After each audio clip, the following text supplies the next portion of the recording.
तीसरे रोज़ खेल के अख्ताम पर बांग्लादेश क्रिकेट टीम की टेस्ट मैच में गिरफ्त और भी ज़्यादा मजबूत हो गई है। भाई जिस तरह मैंने कहा था कि मिराज अगर और खेल गया ज़्यादा बॉलें खुद तो भाई 250 तक ये ले जाएंगे लीड, और वही हुआ 228 रन की लीड बांग्लादेश ने ली और उनकी तमाम टीम आउट हुई। भाई 400 रन बनाए हैं बांग्लादेश ने पहले इनिंग में, 400 रन बनाना, और वो भी स्टार्क, हेजलवुड, पैट कमन, नेथन लाइन के अगेंस्ट। ये कोई मामूली बात नहीं है। ये पेस अटैक ऑस्ट्रेलिया का स्ट्रॉन्ग बॉलिंग अटैक है। जब किसी बड़ी टीम के अगेंस्ट बड़ा टूर्नामेंट खेलते हैं या वर्ल्ड टेस्ट चैम्पियनशिप खेली जाती है तो ये बॉलिंग अटैक ऑस्ट्रेलिया की जानिब से उतारा जाता है।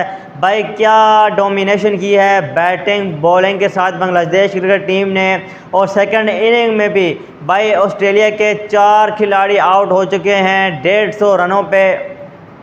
अभी यहाँ पे कैमरन ग्रीन और एलेक्स कैरी क्रीज पर मौजूद हैं। भाई स्टीव स्मिथ, मार्नस लेबुशेन को भी आउट कर दिया है। हसन महमूद भाई पहले इनिंग में कोई तुक्का नहीं लगा था, दूसरी इनिंग में फिर आते साथ ही ट्रेविस हेड को बोल्ड किया, 2 विकेटें ले चुका है हसन महमूद, 1 विकेट ताजुल इस्लाम ने ली है और 1 विकेट मेहदी हसन मिराज ने ली है। तो भाई बड़ा अच्छा बांग्लादेश इस टेस्ट मैच को खेल रहा है। पहली इनिंग में 198 पे ऑल आउट हो गए थे, तो अभी कुछ इम्प्रूवमेंट की है। अभी 160 पे 4 खिलाड़ी आउट हैं। इस वक्त 67 रन की जो ट्रेल है वो बाकी है। ऑस्ट्रेलिया को 67 रन बनाने के बाद फिर जो रन वो बनाएंगे वो बांग्लादेश के लिए टारगेट होगा। तो देखते हैं अगर डे 4 में आते साथ ही बांग्लादेश के बॉलर्स ने अगर यहाँ पे कैमरन ग्रीन और एलेक्स कैरी को आउट कर दिया, भाई पीछे फिर कुछ भी नहीं बचा, फिर आराम से जो है ना वो टेल आ जाएगी। फिर उनको आउट करके अगर ज़्यादा से ज़्यादा कैमरन ग्रीन और एलेक्स कैरी खेल भी गए तो मुझे नहीं लगता कि इतना ज़्यादा वो बांग्लादेश के इन बॉलर्स के आगे टिक पाएंगे। अगर 150 तक भी टारगेट देती है ऑस्ट्रेलिया की टीम तो भाई बहुत ही हलवा होगा।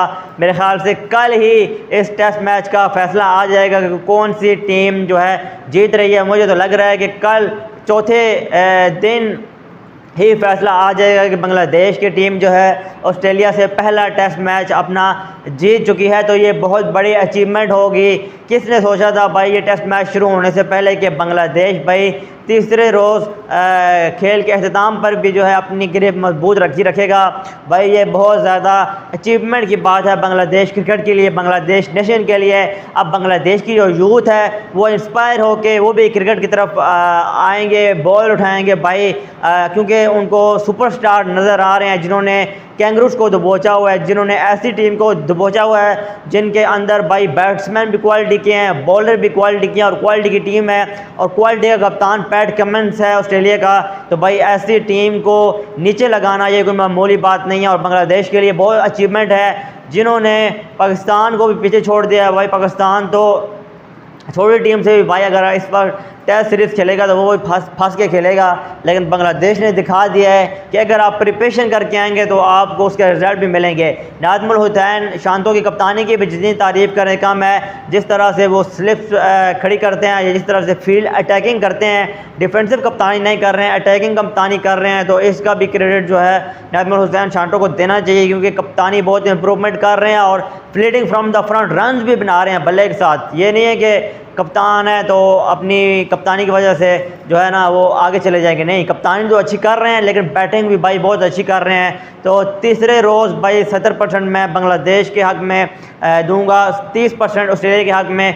मुझे तो लगता है कि अगर आते साथ ही डे 4 में बांग्लादेश के बॉलर ने कैमरन ग्रीन और एलेक्स कैरी को आउट कर दिया तो मेरे ख्याल से 100 रन की लीड तक ही शायद ऑस्ट्रेलिया की टीम पहुंचेगी और आराम से फिर बांग्लादेश की टीम चेस कर लेगी और पहला टेस्ट मैच अपने नाम करेगी। आप लोग बांग्लादेशी फैंस कितने खुश हैं नीचे कमेंट सेक्शन में मुझे लाजमी बताइएगा। मिलते हैं डे 4 की नेक्स्ट वीडियो में।